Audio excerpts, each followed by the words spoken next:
Ethiopia has been trying for a long time to build a dam, and I know it hasn't come without its political, sensitivities with Egypt and other countries that are downstream from the Nile, but it's really revolutionary what they've done, because Absolutely. Ethiopia wanted to build a dam that they needed to generate electricity for a region that covers how many millions of people?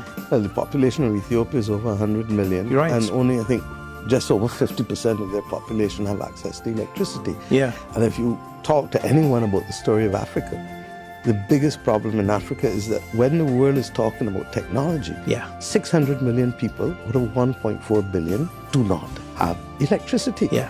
And the World Bank is committed to doing 300 million, and I thank Ajay for that. But what's happening to the other 300 million? Mm-hmm. The world has more than enough money to finance it.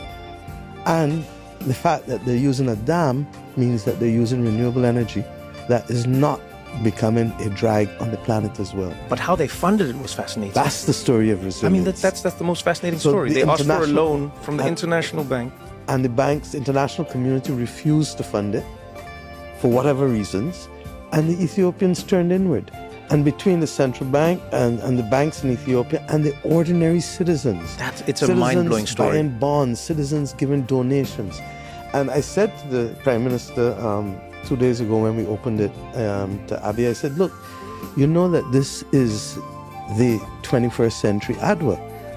And for those who don't know about Adwa, Adwa is the battle where Ethiopia beat Italy in 1896. Nobody believed it would have happened. And Ethiopia came together, and it took them, I think, almost 2 years in the long trek, and they rose majestically. Adwa is what led to the beginning of the Pan-African movement.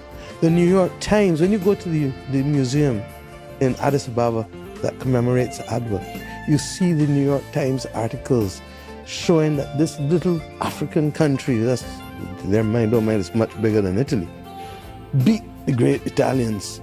And out of this then came the entire movement that, guess what, black people can achieve something after centuries of domination and subjugation.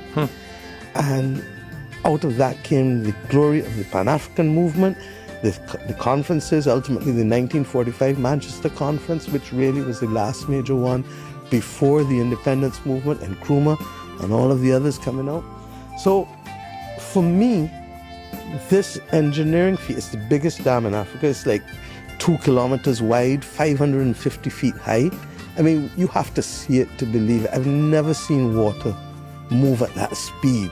And even after they take the water that they need for the dam to generate the electricity, the overspill is coming down with a ferocity that I've never seen it. And that they could do it when the world said no. It took them 14 years, but they did it. So do you think there's a future where smaller countries and countries that have been cast aside start to think like this? But do you think there's a possibility that the larger countries who are being pushed by corporations will put their thumb on the scale to block that from happening? Because if Barbados, South Africa, random countries come together and say, you know what, let's do our own little projects. Let's get our susus going. Let's get our societies together. Maybe I'm a little paranoid. I feel like there are companies and countries who have been benefiting this for a long time who would go, no, we don't want you to do that, even though we're not going to help you do it for yourself. Because the status quo changes. And most people don't want those who are in control of the levers of power don't want the status quo to change. By the same token, I've also been around long enough to know, and I think you've seen it in South Africa, that some of the very same people who were opponents eventually become converts.